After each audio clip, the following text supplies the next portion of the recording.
April's good സ്റ്റോറീസിലേക്ക് ഏവർക്കും സ്വാഗതം. KV Anil എഴുതിയ നോവൽ DNA. അധ്യായം 1. മുതലമടയിലെ മാമ്പഴത്തോട്ടങ്ങൾക്ക് നടുവിലൂടെ പൂപ്പതി രാമണ്ണയുടെ കാർ പാഞ്ഞു വന്നു. ദൂരെ നിന്നെ രാമണ്ണ കണ്ടു. വഴി രണ്ടായി പിരിയുന്നിടത്ത് സഹസ്രനാമം കാത്തു നിൽക്കുന്നു. വില്ലീസിൻ്റെ ലോ ബോണറ്റ് ജീപ്പിൽ ചാരിയാണ് നിൽപ്പ്. പൂപ്പതി രാമണ്ണയുടെ മാനേജറാണ് സഹസ്രനാമം. അങ്ങനെ വെറും മാനേജർ എന്ന് പറഞ്ഞുകൂടാ. ആയിരക്കണക്കിന് ഏക്കർ വരുന്ന മാമ്പഴത്തോട്ടങ്ങളും നൂറുകണക്കിന് കരിങ്കൽ ക്വാറികളും കടൽ പോലെ പരന്നു കിടക്കുന്ന പ്ലാന്റേഷനുകളും പിന്നെ കർണാടകയിൽ നിന്ന് കേരളത്തിലേക്ക് കഴുത്തു നീട്ടി നിൽക്കുന്ന സ്പിരിറ്റ് പമ്പുകളും ഉൾപ്പെടുന്ന പൂപ്പതി ബിസിനസ് ഗ്രൂപ്പിൻ്റെ മേൽനോട്ടക്കാരനും കണക്കപ്പിള്ളയും കാര്യസ്ഥനും. മുതലമടയിൽ 2 ബിസിനസ് ഗ്രൂപ്പുകളേ ഉള്ളൂ. ഒന്ന് രാമണ്ണയുടെ പൂപ്പതി ബിസിനസ് ഗ്രൂപ്പ്, രണ്ടാമത്തേത് അറവുകാട് ശിവശങ്കറിൻ്റെ നേതൃത്വത്തിലുള്ള അറവുകാട് ബിസിനസ് സിൻഡിക്കേറ്റ്. 15ാമത്തെ വയസ്സിൽ രാമണ്ണയും ശിവശങ്കരനും ഒന്നിച്ചാണ് നിലമ്പൂർ വനങ്ങളിൽ ജീവിതം വെട്ടിപ്പിടിക്കാനിറങ്ങിയത്. ഒരു മിഠായി പോലും പരസ്പരം പകുത്തു നൽകുന്ന സുഹൃത്തുക്കൾ. പക്ഷേ പണത്തിൻ്റെ ഒഴുക്ക് തുടങ്ങിയപ്പോൾ ബിസിനസ് രംഗത്ത് സുഹൃത്തുക്കൾ എതിരാളികളായി മാറി, പിന്നീട് ശത്രുക്കളും. പൂപ്പതി ഗ്രൂപ്പും അറവുകാട് ഗ്രൂപ്പും മുഖാമുഖം കണ്ടാൽ ഒരുസുന്ന അവസ്ഥ. അറവുകാട് ശിവശങ്കരൻ നാട്ടുകാർക്ക് പ്രിയപ്പെട്ട ശിവേട്ടനാണ്. ആ ഒരു കത്തൽ രാമണ്ണയുടെ മനസ്സിലുണ്ട് ഏത് ഉറക്കത്തിലും. അതുകൊണ്ടുതന്നെ അറവുകാട് ശിവശങ്കരനെ വെല്ലുവിളിക്കാനും തോൽപ്പിക്കാനും കിട്ടുന്ന ഒരവസരവും രാമണ്ണ കളയാറില്ല. സഹസ്രനാമത്തിൻ്റെ വില്ലീസ് ജീപ്പിന് സമാന്തരമായി പൂപ്പതി രാമണ്ണയുടെ കാർ തിരിഞ്ഞു നിന്നു. ഡോർ തുറന്ന് രാമണ്ണ ഇറങ്ങി. കൃത്യം 58 വയസ്സാണ് രാമണ്ണയ്ക്ക്. 6 അടി 1 ഇഞ്ച് പൊക്കം, കുറ്റിച്ചു നിർത്തിയിരിക്കുന്ന തലമുടിയും മീശയും, മുള്ളുകൾ പോലെ എഴുന്നു നിൽക്കുന്ന കുറ്റിത്താടി, ഉയർന്നു നീണ്ട് അഗ്രം കൂർത്ത മൂക്ക്, സദാ ചലിക്കുന്ന കൃഷ്ണമണികൾ. ഇരുകാതിലും പച്ചക്കല്ല് പതിച്ച കടുക്കനിട്ടിട്ടുണ്ട്. തൂവെള്ള ഫുൾ സ്ലീവ് ഷർട്ടും മുണ്ടുമാണ് വേഷം. കാലിൽ സെക്കൻഡ് സ്കിന്നിൻ്റെ ബ്രൗൺ ഷൂസുകൾ. എന്താ സഹസ്രനാമം, എന്താ മാറ്റർ? കാറിൻ്റെ ഡോർ വലിച്ചടച്ചുകൊണ്ട് രാമണ്ണ സഹസ്രനാമത്തെ നോക്കി. അത് സഹസ്രനാമം ഒന്ന് നിർത്തി. അറവുകാട് ശിവശങ്കരൻ മുതലാളിയുമായി ബന്ധപ്പെട്ട ഒരു കേസാ. പൂപ്പതി രാമണ്ണ സഹസ്രനാമത്തെ എരിയും മട്ടിലൊന്നു നോക്കി. അറവുകാട് ശിവശങ്കരനുമായി ബന്ധപ്പെട്ട അറിയാതെ വായിൽ വന്ന മുതലാളി പ്രയോഗം സഹസ്രനാമം തിരുത്തി. എന്താ കോള്? സഹസ്രനാമത്തിൻ്റെ കൃഷ്ണമണികൾ ഒന്ന് പിടച്ചു. സാറുവാ. സഹസ്രനാമം തിരിഞ്ഞു. സ്വർണ്ണ മഞ്ഞ നിറമുള്ള മാമ്പഴക്കുലകൾ തലചായ്ച്ചു നിൽക്കുന്ന വഴിയിലൂടെ ഇടത്തേക്ക്. ഫാം ഹൗസിന് മുന്നിലേക്കായിരുന്നു സഹസ്രനാമം പോയത്. ഫാം ഹൗസിൻ്റെ മുറ്റത്ത് തിളങ്ങുന്ന വെള്ളി നിറത്തിൽ ഒരു വലിയ കാർ കിടപ്പുണ്ടായിരുന്നു. ബോണറ്റിൽ ഒരു പോരുകാളയുടെ ലോഗോ പതിപ്പിച്ച വണ്ടി, ലംബോർഗിനി. വണ്ടിയുടെ മുന്നിലായി കുറച്ചു മാറി 40 വയസ്സ് തോന്നിക്കുന്ന ഒരാൾ കാറിൻ്റെ ബോണറ്റിലൂടെ ഒന്ന് വിരലൊടിച്ചിട്ട് സഹസ്രനാമം തിരിഞ്ഞു. സാറേ, ഇതാണ് ലംബോർഗിനി. ഇറ്റാലിയൻ കാറാ. നമ്മുടെ സോണിയാഗാന്ധിയുടെ നാട്ടുകാരൻ. കേരളത്തിൽ നിലവിൽ ആർക്കെങ്കിലും ഈ വണ്ടിയുണ്ടോ എന്നറിയില്ല. ഒടുക്കത്തെ വിലയാ. ടാക്സും കോപ്പും കൊടച്ചക്രവും എല്ലാം കൂടെ വണ്ടിയുടെ ഓൺ റോഡ് പ്രൈസ് 2,30 ലക്ഷം രൂപയോളം വരും. അതും ഈ ബേസ് മോഡലിന്. രാമണ്ണയുടെ കണ്ണുകളിൽ കൗതുകം കലർന്ന ഒരു ഭാവമായിരുന്നു. വിഷയത്തിലേക്ക് വാ സഹസ്രനാമം. ഈ കാറിന് എന്താണ് ഈ കഥയിലെ റോൾ? ഞാൻ അതിലേക്കാ സാറേ വരുന്നത്. സഹസ്രനാമം തിരിഞ്ഞ് കാറിനടുത്ത് ഭവിതയുടെ രാമണ്ണയെ നോക്കി നിന്ന ആളിനടുത്തേക്ക് ചെന്നു. ദേ, ഇതാണ് പോത്തൻ സക്കറിയ പോത്തൻ. കാഞ്ഞിരപ്പള്ളിക്കാരനാ. ഇവിടെ ചാവക്കാടും പാവറട്ടിയും ഒക്കെ കേന്ദ്രീകരിച്ച് കുറച്ച് റിയൽ എസ്റ്റേറ്റും കുറച്ച് ബ്ലേഡും അകളിയിൽ കുറച്ച് കഞ്ചാവ് തോട്ടങ്ങളും ഷോളയാറിലും നെല്ലിയാമ്പതിയിലും കുറച്ച് തോട്ടങ്ങളുമൊക്കെയായി ജീവിച്ചു പോകുന്ന ഒരു പാവമാണേ. ബാക്കി പൂരിപ്പിച്ചത് പോത്തൻ സക്കറിയ പോത്തനായിരുന്നു. വേദനിക്കുന്ന കോടീശ്വരൻ അല്ലേ? രാമണ്ണയുടെ ചുണ്ടിൻ്റെ കോണിൽ ഒരു ചിരിയുണ്ടായി. പറഞ്ഞോ, പോത്തൻ സക്കറിയ പോത്തൻ എന്തിനാ രാമണ്ണയെ തേടി വന്നത്? സാർ, സംഭവം എന്താണെന്ന് വെച്ചാൽ. സഹസ്രനാമം വീണ്ടും ലംബോർഗിനി കാറിന് നേരെ തിരിഞ്ഞു. ഈ കാറ് സക്കറിയ പോത്തൻ ഒരുപാട് ആശിച്ച് മോഹിച്ച് വാങ്ങിയതാ. കാർ വാങ്ങുന്നതിനു വേണ്ടി ഒരു 1.5 കോടി രൂപ സക്കറിയ പോത്തൻ ലോൺ എടുത്തിരുന്നു. സഹസ്രനാമം ഒന്ന് ഉമിനീർ വിഴുങ്ങി. അറവുകാട് ശിവശങ്കരനിൽ നിന്ന് പൂപ്പതി രാമണ്ണയുടെ കൃഷ്ണമണികൾ ഒരു നിമിഷം നിശ്ചലമായി. ശിവശങ്കരൻ്റെ മൂത്ത മരുമകൻ ജയമോഹൻ തമ്പിയും സക്കറിയ പോത്തനും സുഹൃത്തുക്കളാ. ഏത്, ആ SP-യോ? അല്ല സർ, പോലീസ് സൂപ്രണ്ട് വിജയചന്ദ്രന. അയാൾ ശിവശങ്കരൻ്റെ 2ാമത്തെ മരുമകൻ. ഇത് ജയമോഹൻ തമ്പി, അബ്കാരിയും റിയൽ എസ്റ്റേറ്റുകാരനുമായ ശിവശങ്കരൻ്റെ മൂത്ത മകൾ സുപ്രിയയുടെ ഭർത്താവ് ജയമോഹൻ തമ്പി. സഹസ്രനാമം ഒന്ന് നിർത്തി. ജയമോഹൻ തമ്പി പറഞ്ഞതുകൊണ്ട് യാതൊരു ഈടുമില്ലാതെ 1.5 കോടി രൂപ ചെറിയൊരു പലിശയ്ക്ക് സക്കറിയ പോത്തന് ശിവശങ്കരൻ നൽകിയത്. 3 മാസത്തിനകം കാശ് തിരിച്ചു നൽകാം എന്നായിരുന്നു ധാരണ. പക്ഷേ ഇപ്പം 6 മാസമായി. ഇതുവരെ പോത്തൻ സക്കറിയ പോത്തൻ 1 രൂപ പോലും തിരിച്ചു നൽകിയിട്ടില്ല. സഹസ്രനാമത്തിൻ്റെ ചുണ്ടുകളിൽ ഒരു കുസൃതി ചിരിയുണ്ടായി. ഇനി നൽകാനൊട്ട് ഉദ്ദേശിക്കുന്നുമില്ല.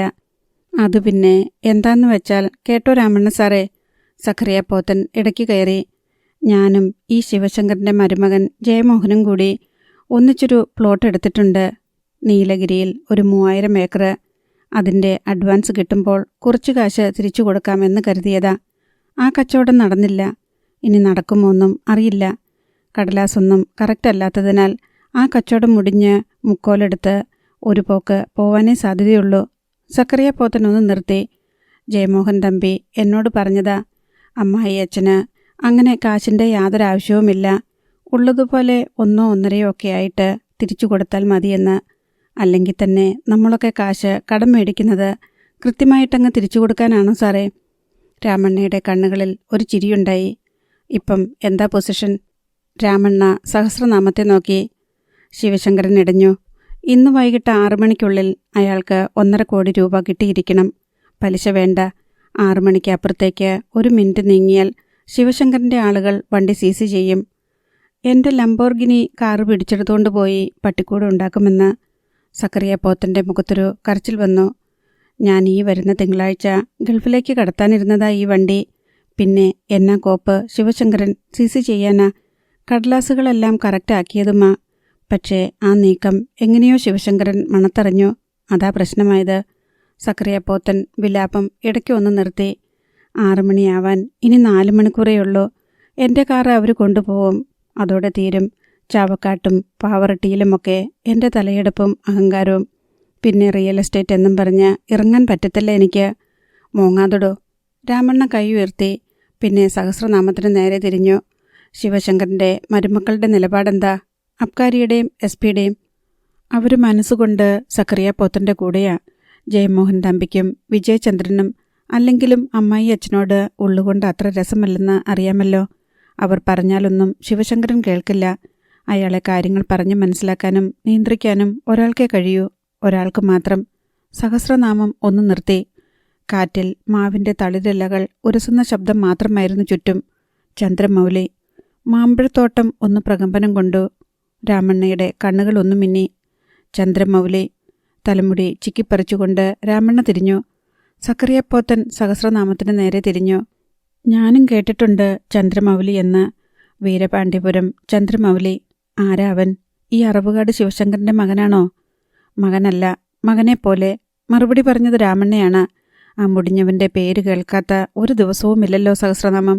രാമണ്ണ പതിയെ തിരിഞ്ഞു. വീരപാണ്ഡ്യപുരം ചന്ദ്രമൗലി. 10 വർഷം മുൻപ് തമിഴ്നാട്ടിലെ വീരപാണ്ഡ്യപുരം തെരുവിൽ വെച്ച് അറവുകാട് ശിവശങ്കരൻ്റെ വലതു കൈയിലെ തള്ളവിരലും ചൂണ്ടുവിരലും അറുത്തെടുത്തവനാ ഞാൻ. ഇനി ഒരിക്കലും ഒരു ഉരുള ഉരുട്ടാനോ ഒരു ആയുധം പിടിക്കാനോ കഴിയാത്ത വിധം. രാമണ്ണ മുഖം ചിരിച്ച് കീഴ്ത്താടി ഒന്ന് ചൊറിഞ്ഞു.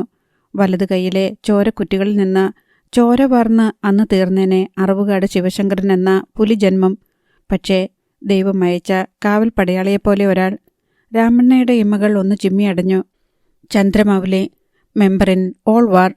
ഇപ്പോഴും ഞാൻ കൃത്യമായി ഓർക്കുന്നുണ്ട്.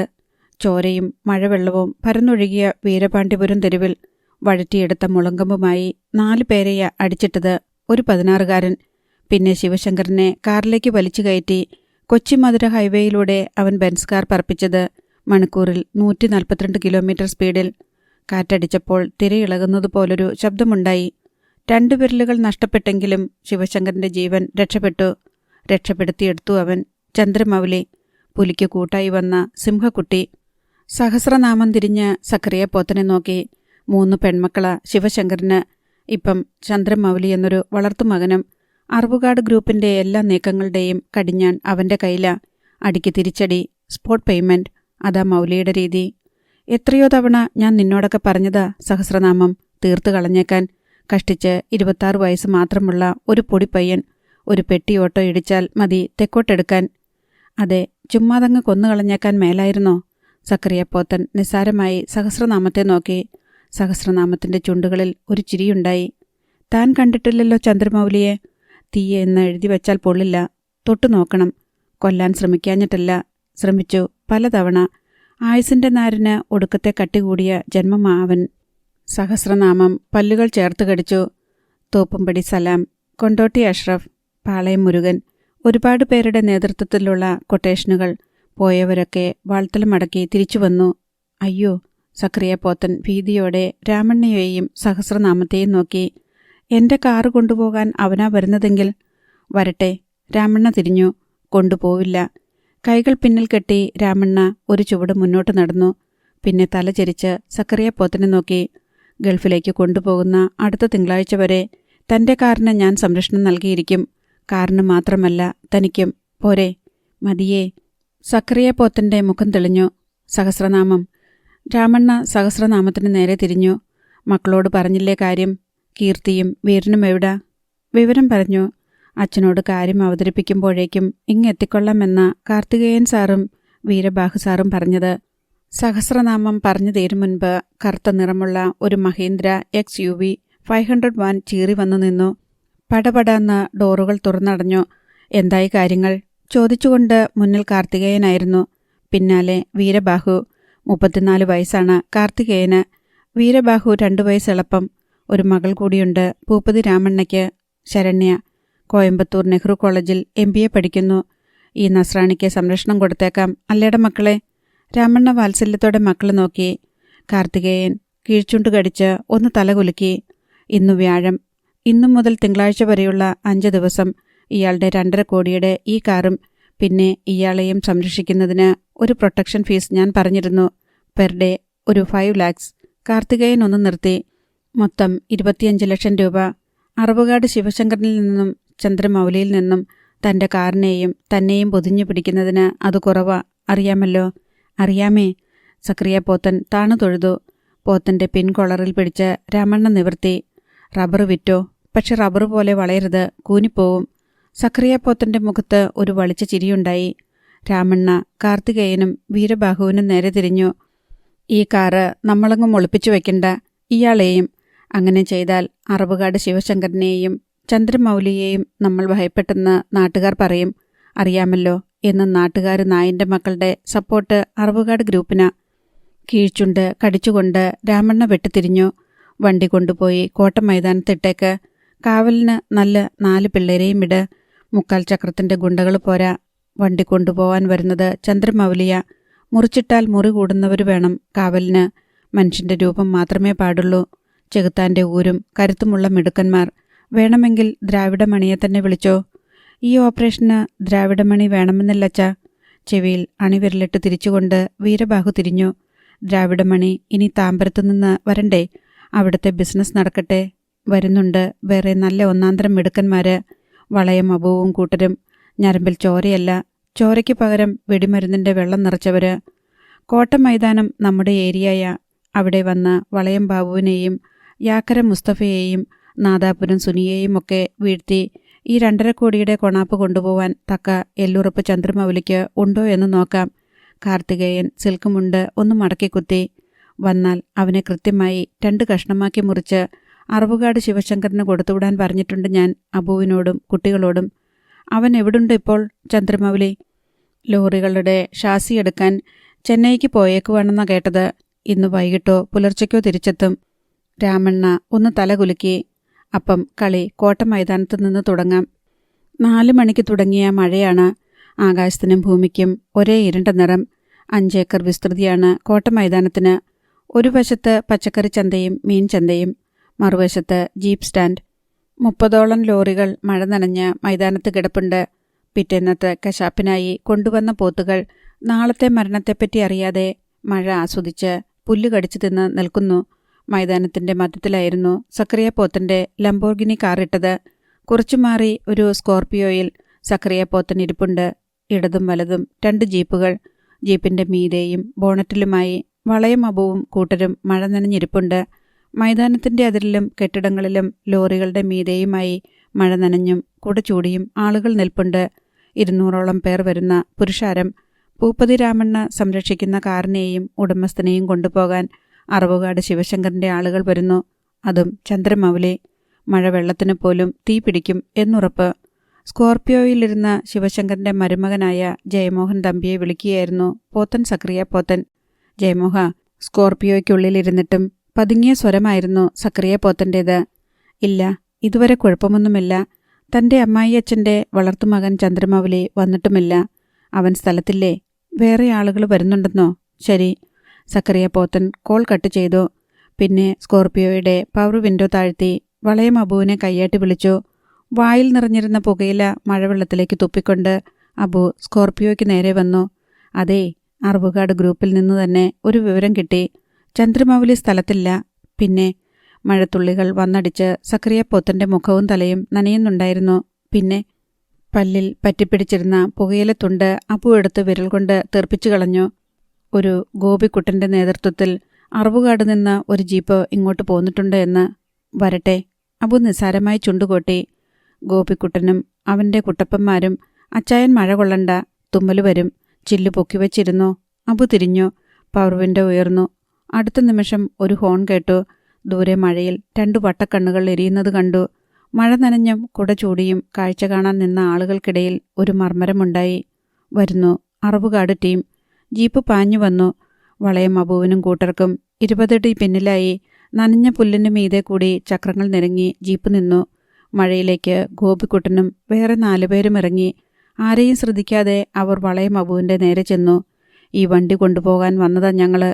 മുഖം കവിഞ്ഞൊഴുകുന്ന മഴവെള്ളം തുടച്ചുകൊണ്ട് ഗോപിക്കുട്ടൻ വളയം അബുവിനെ നോക്കി. എന്തോ? വളയം അബു കേൾക്കാത്ത മട്ടിൽ കൈപ്പടം കാതോട് ചേർത്തു. ഈ വണ്ടി കൊണ്ടുപോവാൻ വന്നതാണ് ഞങ്ങളെന്ന്. എങ്ങനെ? അബു ചുണ്ടുകൊട്ടി. അയാൾ പിന്നിൽ പിടിച്ചിരുന്ന വലതു കൈയിൽ പാമ്പു ചുറ്റും പോലെ ഒരു സൈക്കിൾ ചെയിൻ ചുറ്റിക്കൊണ്ടിരുന്നു. ഞങ്ങള് അറവുകാട് ശിവേട്ടൻ്റെ ആളുകളാ. ഗോപിക്കുട്ടൻ്റെ സ്വരത്തിന് കനം വെച്ചു. എന്താടാ, അറവുകാട് ശിവശങ്കറിന് കൊമ്പുണ്ടോ? നീ അറവുകാട് ശിവശങ്കറിൻ്റെ ആളാണെങ്കിൽ ഞാൻ പൂപ്പതി രാമണ്ണയുടെ ആളാ. പറഞ്ഞതും വളയം അബു സൈക്കിൾ ചെയിൻ ചുറ്റിയ കൈകൊണ്ട് ഗോപിക്കുട്ടൻ്റെ മുഖത്ത് ഒരു ഇടിയിടിച്ചതും ഒന്നിച്ചായിരുന്നു. നിന്ന നിൽപ്പിൽ ഗോപിക്കുട്ടൻ വായുവിലേക്ക് ഉയർന്നു. പിന്നെ പിന്നിലേക്ക് പറന്ന് മഴവെള്ളത്തിലേക്ക് വീണു. ജീപ്പുകൾക്ക് മീതെ നിന്ന വളയം അബുവിൻ്റെ ആളുകൾ പറന്നിറങ്ങി. നാദാപുരം സുനി, വടകര മുസ്തഫ, കൊയിലാണ്ടി ഷൗക്കത്ത്. തുരുതുര അടിപൊട്ടി. മഴവെള്ളം തിരമാല പോലെ അടിച്ചുയരുന്നത് മാത്രമാണ് നാട്ടുകാർ കണ്ടത്. മൃഗങ്ങളുടേതുപോലുള്ള ചീറ്റലും അമറലും. 3 മിനിറ്റ് പോലും വളയം അബുവിനും മറ്റും മുൻപിൽ പിടിച്ചു നിൽക്കാനായില്ല ഗോപിക്കുട്ടനും കൂട്ടുകാർക്കും. വീണുപോയ ഗോപിക്കുട്ടനെ വളയം അബു പൊക്കിയെടുത്തു നിർത്തി. പിന്നെ ഗോപിക്കുട്ടൻ്റെ നെഞ്ചിന് തുരുതുര 4-5 ഇടിയിടിച്ചു. എന്നിട്ട് പൊക്കിയെടുത്ത് അവൻ വന്ന ജീപ്പിൻ്റെ ബോണറ്റിന് മീതേക്ക് എറിഞ്ഞു. തറയിലെ മഴവെള്ളം വലതു കാൽപ്പത്തി കൊണ്ട് വെട്ടിത്തെറിപ്പിച്ച് വളയം അബു തിരിഞ്ഞു. സ്തംഭിച്ചു നിൽക്കുകയായിരുന്നു ജനക്കൂട്ടം. അറവുകാട് ശിവശങ്കറിൻ്റെ ആളുകൾ വീണിരിക്കുന്നു. അതും പൂപ്പതി രാമണ്ണയുടെ ഗുണ്ടകൾക്ക് മുൻപിൽ. അറവുകാട് ടീമിൽ ഇനി ആരെങ്കിലും ഉണ്ടോടാ? വളയം അബു ചുറ്റും നോക്കി. തന്തയ്ക്ക് പിറന്ന ആരെങ്കിലും ഉണ്ടോ എന്ന്. Present sir. പൊടുന്നനെ മഴയുടെ ഇരുമ്പലിനെ മുറിച്ച് ആൾക്കൂട്ടത്തിനു മീതെ നിന്ന് ഒരു ശബ്ദമുയർന്നു. വളയം അബുവിൻ്റെ കണ്ണുകൾ ഒരു നിമിഷം നിശ്ചലമായി. പിന്നെ ചുറ്റും ഒന്ന് വട്ടം കറങ്ങി. അടുത്ത നിമിഷം അബുവിൻ്റെ മിഴികൾ ഒന്ന് വെട്ടി. കൂടി നിൽക്കുന്ന 200ഓളം ആളുകൾക്ക് മീതെ ഒരു നാഷണൽ പെർമിറ്റ് ലോറിയുടെ മുകളിലായി മഴ ചിതറി വീഴുന്ന ആകാശത്തിന് താഴെ ഒരു കൈ ഉയർന്നു നിൽക്കുന്നത് അബു കണ്ടു. ചുവപ്പും പച്ചയും ചരട് ചുറ്റിക്കെട്ടിയ ഒരു കൈ. അബുവിൻ്റെ നട്ടലിൽ ഒരു തരിപ്പുണ്ടായി. അടുത്ത നിമിഷം ലോറിയുടെ മുകളിൽ നിന്ന് ചിറക് വിരിക്കുന്ന പരുന്തിനെ പോലെ ഒരാൾ ഉയർന്നു വന്നു. അയാൾക്ക് പിന്നിൽ ആകാശത്തിൽ ഒരു മിന്നൽ പുളഞ്ഞു. മൗലി. മഴ നനഞ്ഞു നിന്ന 200ഓളം പേർക്കിടയിൽ നിന്ന് ഒരേപോലെയാണ് ശബ്ദം പുറത്തേക്ക് വന്നത്. നാദാപുരം സുനി മിന്നൽ പോലെ വളയം അബുവിൻ്റെ പിന്നിലെത്തി. അതവനാ, ചന്ദ്രമൗലി. ലോറിയുടെ മീതെ നിന്ന് ചന്ദ്രമൗലി താഴേക്ക് പറന്നിറങ്ങി. മഴവെള്ളം മുട്ടറ്റം ഉയരത്തിൽ പൊങ്ങി. തല മൂടിക്കെട്ടിയിരുന്ന ചുവന്ന തുണി ഒന്നുകൂടി മുറുക്കി കെട്ടിക്കൊണ്ട് ചന്ദ്രമൗലി വേഗത്തിൽ മുന്നോട്ട് വന്നു. നടന്നു വരുന്നതിനിടെ തന്നെ വലതു കൈയിലെ വിരലുകൾ ചന്ദ്രമൗലി മടക്കി നിവർത്തിക്കൊണ്ടിരുന്നു. തുരുതുര ഞൊട്ട പൊട്ടുന്ന ശബ്ദം വളയം അബുവും കൂട്ടരും കേട്ടു. ഇടയ്ക്ക് ചന്ദ്രമൗലി ഒന്ന് നിന്ന് ജീപ്പിൻ്റെ ബോണറ്റിന് മീതെ കമിഴ്ന്നു കിടക്കുന്ന ഗോപിക്കുട്ടനെ നോക്കി. അളിയ ഗോപിക്കുട്ട, എന്താടാ നീന്താൻ പഠിക്കുകയാണോ? മൗലി. ഗോപിക്കുട്ടൻ്റെ വായിൽ നിന്ന് ചോരയ്ക്കൊപ്പം ഞരക്കവും ചാടി. പൂപ്പതി രാമണ്ണയ്ക്ക് വേണ്ടി വന്നിരിക്കുന്നത് പുറം പാർട്ടികളാ. വളയം അബുവിൻ്റെയും നാദാപുരം സുനിയുടെയും ടീം. കീഴ്ചുണ്ട് കടിച്ച് ചന്ദ്രമൗലി ഒന്ന് തലകുലുക്കി. എന്നതാ ഗോപിക്കുട്ട ഈ കഥാനായകനായ കാറിൻ്റെ പേര്? ലംബോർഗിനി. എന്നതാ? ലംബോർഗിനി. ലംബോർഗിനി പൂർണ്ണ ഗർഭിണിയെന്ന് പറയുന്നത് പോലെയുണ്ട്. കൈകുടഞ്ഞ മഴവെള്ളം തെറിപ്പിച്ചുകൊണ്ട് ചന്ദ്രമൗലി വളയം അബുവിൻ്റെയും കൂട്ടരുടെയും നേരെ ചെന്നു. നടന്നു ചെല്ലുന്നതിനിടയിൽ തന്നെ കണ്ണുകൾ കൊണ്ട് ചന്ദ്രമൗലി എതിരാളികളുടെ എണ്ണം എടുത്തു കഴിഞ്ഞിരുന്നു. കൃത്യം 10 പേർ. എല്ലാവരുടെയും കയ്യിൽ ആയുധങ്ങളുണ്ട്. എല്ലാവരുടെയും ഷർട്ടിൻ്റെ കോളറിനിടയിൽ നിന്ന് മടവാളിൻ്റെ പിടികൾ ഉയർന്നു നിൽക്കുന്നത് ചന്ദ്രമൗലി കണ്ടു. വളയം അബു. ചന്ദ്രമൗലി അബുവിൻ്റെ തൊട്ടു മുൻപിലെത്തി വിളിച്ചു. അളിയന്മാര് എല്ലാവരുമുണ്ടല്ലോ. നാദാപുരം സുനി, കൊയിലാണ്ടി ഷൗക്കത്ത്, ബീഫ് ഷാജി, ഉച്ചക്കട സതീശൻ. എന്നതാ പാർട്ടി? കൊട്ടേഷൻ ഒന്നുമില്ലയോ ഇപ്പം? മൗലി. വളയം അബുവിൻ്റെ വിളിയിൽ ചോര ചുവയ്ക്കുന്നുണ്ടായിരുന്നു. കണ്ടല്ലോ നിന്റെ ആളുകൾ കിടക്കുന്നത്. അതുകൊണ്ട് മസിൽ പവർ കാണിച്ച് വിരട്ടാൻ നോക്കരുത്. തിരിച്ചു പോയിക്കോ. ഈ വണ്ടി ഒരു പുല്ലനും കൊണ്ടുപോവില്ല. വരട്ടാനോ? നിന്നെയൊക്കെയോ മസിൽ പവർ കാണിച്ച്? ചന്ദ്രമൗലി ഒന്ന് ചിരിച്ചു. മോനെ, ലുട്ടാപ്പിയുടെ മുഖം മൂടി വെച്ച് കാണിച്ചാൽ ബോധം കെട്ടു വീഴാനുള്ളതേയുള്ളൂ നീയൊക്കെ. തിരിച്ചു പോയിക്കോ. അതാ എനിക്കും പറയാനുള്ളത്. അല്ലെങ്കിൽ എല്ലാത്തിനെയും കൂടെ ഒന്നിച്ച് സൗത്തിലോട്ടെടുക്കും, തെക്കോട്ടെടുക്കുമെന്ന്. നിനക്കറിയില്ല ഞാൻ ആരാണെന്ന്. വളയം അബുവിൻ്റെ പല്ലുകൾക്കിടയിൽ പുകയില ഞെരിഞ്ഞു. ഞാൻ ആരാണെന്ന് നിനക്കും. ചന്ദ്രമൗലിയുടെ കണ്ണുകളിൽ ഒരു ചിരിയുണ്ടായി. മോനെ അബു, നീ വളയത്തിലൂടെ ചാടുന്നവനാണെങ്കിൽ ഞാൻ വളയമില്ലാതെ ചാടുന്നവനാ. മഴ കൂടുന്നതിനു മുൻപ് വീട് പറ്റാൻ നോക്ക്. പിന്നെ പോകുന്ന വഴിക്ക് മുതലമടയിലെ കുമാരേട്ടൻ്റെ കടയിൽ നിന്ന് ഓരോ കിടലും ചായയും നല്ല മുരിഞ്ഞ ഉള്ളിവടയും. കാശ് കൊടുക്കണ്ട. മൗലിയുടെ പറ്റിൽ എഴുതാൻ പറഞ്ഞാൽ മതി. നായിൻ്റെ മോനെ. വളയം അബു ഒരു ചുവട് മുന്നോട്ട് വെച്ചു. ചന്ദ്രമൗലി മനോഹരമായി ഒന്ന് ചിരിച്ചു. നീ ഒന്ന് ചിരിച്ചേ അബു. നല്ല വെളുക്കെ. പല്ലുകളെല്ലാം കാണണം. ചന്ദ്രമൗലി ഒന്ന് നിർത്തി. എന്താന്ന് വെച്ചാൽ ഇനി നിനക്ക് ഈ ജീവിതത്തിൽ അങ്ങനെ ചിരിക്കാനാവില്ല. പറഞ്ഞതും ചന്ദ്രമൗലി കൈ ചുരുട്ടി ഒറ്റ ഇടിയിടിച്ചതും ഒന്നിച്ചായിരുന്നു. ഇത് കളി വേറെയാ മച്ചമ്പി. മൗലിയുടെ പല്ലുകൾ ഞെരിഞ്ഞു. സ്കോർപിയോയ്ക്കുള്ളിൽ പതുങ്ങിയിരുന്ന് രംഗം വീക്ഷിക്കുകയായിരുന്ന സക്കറിയ പോത്തൻ ഭയന്ന് മുഖം പൊത്തിപ്പോയി. ഇടി തൻ്റെ മൂക്കിനു മീതെ വീണതുപോലെയാണ് പോത്തന് തോന്നിയത്. വിറച്ചു നിന്നുപോയി വളയം അബുവിൻ്റെ ആളുകൾ. ഇരു കൈകൊണ്ടും മുഖം പൊത്തി കുനിഞ്ഞു നിൽക്കുകയായിരുന്നു വളയം അബു. വായ തുറന്നപ്പോൾ മഴവെള്ളത്തിലേക്ക് കൊഴുത്ത ചോരയ്ക്കൊപ്പം 3 പല്ലുകൾ കൂടി വീണു. എടാ, അലറിക്കൊണ്ട് ഒരു തടിയൻ ചീറി വന്നു. ചന്ദ്രമൗലി വായുവിലൂടെ ചവിട്ടിക്കയറുന്നതുപോലെ ഒന്ന് കുതിച്ചുയർന്നു. വലത് കാൽപ്പത്തി കൊണ്ടായിരുന്നു വെട്ടിയത്. തടിയൻ തെറിച്ച് ജീപ്പിൻ്റെ ബോണറ്റിലേക്ക് വീണു. ദേ പോയി. ചന്ദ്രമൗലി മഴവെള്ളത്തിന് മീതേക്ക് ഒരു കാൽ മടക്കി ലാൻഡ് ചെയ്തു. ദാ വന്നു. ചന്ദ്രമൗലി പമ്പരം പോലെ കറങ്ങിത്തിരിഞ്ഞു. ഷൗക്കത്ത് അലി പറന്നു വരുന്നുണ്ടായിരുന്നു. ഷൗക്കത്ത് അലിയുടെ കഴുത്തിനായിരുന്നു കൈമടക്കുകൊണ്ട് പൂട്ടിട്ടത്. പിന്നെ വട്ടം കറക്കി ജീപ്പിൻ്റെ ഹെഡ്ലൈറ്റിന് മീതെ ഒറ്റ ഇടിയിടിച്ചു. ചില്ലുടയുന്ന ശബ്ദം കേട്ടു. ഷൗക്കത്ത് അലിയുടെ മൊട്ടത്തലയിൽ തറച്ചു നിന്ന ഹെഡ്ലൈറ്റിൻ്റെ ഒരു കഷ്ണം ചന്ദ്രമൗലി ഊരിയെടുത്ത് വെള്ളത്തിലേക്കിട്ടു. പിടിവിട്ടതും ഒരു മുതല നീന്തി വരുന്നതുപോലെ ഷൗക്കത്ത് അലിയുടെ തടിച്ച ശരീരം മഴവെള്ളത്തിന് മീതെ കൂടി നിരങ്ങിപ്പോയി. ജീപ്പിൻ്റെ ബമ്പറിന് മീതേക്ക് ചന്ദ്രമൗലി കാൽ ഉയർത്തിച്ചവിട്ടി. പിന്നെ നനഞ്ഞ ഷൂ ലേസ് അഴിച്ച് ഒന്നുകൂടി മുറുക്കി കെട്ടിക്കൊണ്ട് വളയം അബുവിൻ്റെ ആളുകളെ നോക്കി ചിരിച്ചു. ആർക്കും മത്സരിക്കാം. രജിസ്ട്രേഷൻ ഫീസ് ഇല്ല. അധ്യായം 2. അറവുകാട് ബംഗ്ലാവിൻ്റെ നെടുനീളൻ വരാന്തയിൽ ശിവശങ്കരൻ നിൽക്കാൻ തുടങ്ങിയിട്ട് 1 മണിക്കൂറിലേറെയായി. അറവുകാട് ബംഗ്ലാവിൻ്റെ മുന്നിൽ 15 ഏക്കർ വരുന്ന മൈതാനം പോലെ വിശാലമായ സ്ഥലമാണ്. പുത്തൻ അശോക് ലൈലാൻഡ് ലോറികളുടെ ഷാസികൾ ഭംഗിയായി നിരത്തിയിട്ടിട്ടുണ്ട് അവിടെ. ലോറികളുടെ കൂറ്റൻ ബോഡി ബിൽഡിംഗ് വർക്ക്ഷോപ്പാണ് ഒരു വശത്ത്. തൂവെള്ള ഫുൾ കൈ ഷർട്ടും കടുനിറത്തിലുള്ള കാവ്യമുണ്ടുമാണ് ശിവശങ്കരൻ്റെ വേഷം. തള്ളവിരലും ചൂണ്ടുവിരലുമില്ലാത്ത വലതു കൈയിൽ തെർമോസോക്സ് കയറ്റിയിട്ടിരിക്കുന്നു. ഇരുചെന്നിയിലും നര പിടിച്ചു തുടങ്ങിയിട്ടുണ്ട്. 4-5 നരകൾ ഇടകലർന്ന കട്ടിമീശ. തിളങ്ങുന്ന കണ്ണുകളിൽ ആജ്ഞകളുടെ കുന്തമുനയുണ്ട്. അച്ഛാ. പിന്നിൽ നിന്ന് വിളി കേട്ടു. ശിവശങ്കരൻ പതിയെ തല തിരിച്ചു. ഉണ്ണിമായയാണ്. ഇളയ മകൾ. മുതലമട സ്കൂളിൽ +2 വിദ്യാർത്ഥിനിയാണ്. മൗലി വന്നില്ലേ അച്ഛാ ഇതുവരെ? എന്തെങ്കിലും കുഴപ്പമുണ്ടോ? ഉണ്ണിമായയുടെ സ്വരത്തിൽ വല്ലാത്ത ആശങ്കയുണ്ടായിരുന്നു. ശിവശങ്കരൻ്റെ ചുണ്ടിൻ്റെ കോണിൽ ഒരു ചിരിയുണ്ടായി. തുടങ്ങി പെണ്ണിനാദി. 10 വർഷം മുൻപ് ചന്ദ്രമൗലിയെ ഈ വീട്ടിൽ കൊണ്ടുവരുമ്പോൾ ഉണ്ണിമായയ്ക്ക് കഷ്ടിച്ച് 5 വയസ്സ് മാത്രം. സുപ്രിയയ്ക്കും സുചിത്രയ്ക്കും ഉണ്ണിമായയേക്കാൾ 7-5 വയസ്സ് കൂടുതലുണ്ട്. അവരോടുള്ളതിൻ്റെ ഇരട്ടി സ്നേഹമാണ് ഉണ്ണിമായയ്ക്ക് ചന്ദ്രമൗലിയോട്. ചന്ദ്രമൗലിക്ക് തിരിച്ചും. ചന്ദ്രമൗലിക്ക് ഉണ്ണിമായ ഉണ്ണിക്കുട്ടിയാണ്. ഉണ്ണിമായയുടെ നാവിൽ ചില സമയത്ത് കുഞ്ഞേട്ടൻ, ചില സമയത്ത് മൗലി. മൗലി വന്നോളും, നീ പേടിക്കണ്ട. ശിവശങ്കരൻ മകളുടെ നെറുകയിൽ വാത്സല്യത്തോടെ തഴുകി. അകത്തുനിന്ന് രേവതി ഇറങ്ങി വരുന്നുണ്ടായിരുന്നു. ജയമോഹൻ ഇപ്പം 3 തവണ വിളിച്ചിരുന്നു. രേവതി അറച്ചറച്ച് ഭർത്താവിനെ നോക്കി. ശിവശങ്കരൻ്റെ പുരുകങ്ങൾ ചുളിഞ്ഞു. എന്തിനാ ആ നസ്രാണി പോത്തൻ സക്രിയ പോത്തന് ഇനിയും അവധി കൊടുക്കണം എന്ന് പറയാനായിരിക്കും. ശിവേട്ട, മൗലിയെ ഒന്നുകൂടി വിളിക്ക്. അല്ലെങ്കിൽ ആരെയെങ്കിലും കോട്ട മൈതാനത്തേക്ക് പറഞ്ഞുവിട്. ആ കാറിൻ്റെ കേസിൽ ഒരു വഴക്കിനും പോവരുതെന്ന് പ്രത്യേകം പറയാൻ പറഞ്ഞു ജയമോഹൻ. സക്രിയ പോത്തൻ്റെ കാർ സംരക്ഷിക്കാൻ പൂപ്പതി രാമണ്ണ പുറത്തുനിന്നുള്ളവരെയാ ഇങ്ങോട്ട് വരുത്തിയിരിക്കുന്നത് എന്ന്. അത് സാരമില്ല. ശിവശങ്കരൻ നിസ്സാരമായി ചുമൽ കൂച്ചി. ഇങ്ങോട്ട് വന്നിരിക്കുന്നത് പുറത്തുനിന്നുള്ളവരാണെങ്കിൽ അങ്ങോട്ട് പോയിരിക്കുന്നത് ചന്ദ്രമൗലിയ. അവൻ വരും. ശിവശങ്കരൻ പറഞ്ഞു നിർത്തും മുൻപ് ഒരു ലോറിയുടെ ഇരമ്പൽ കേട്ടു. 3 പേരും ഒരേപോലെയാണ് തിരിഞ്ഞത്. ലൈലാൻഡ് ലോറികളുടെ ഷാസികൾക്കിടയിലൂടെ ഇരുവശത്തേക്കും വെള്ളം ചിതറിച്ചുകൊണ്ട് ഒരു ലോറി വരുന്നു. മൂടിക്കെട്ടിയ ലോറിയാണ്. അതിനു മുന്നിൽ വെളിച്ചത്തിൻ്റെ ഒരു ഒറ്റ കണ്ണ് കണ്ടു. ഒരു എൻഫീൽഡ് ബുള്ളറ്റ്. ശിവശങ്കരൻ്റെ ശരീരത്തിൽ ഒരു തരിപ്പുണ്ടായി.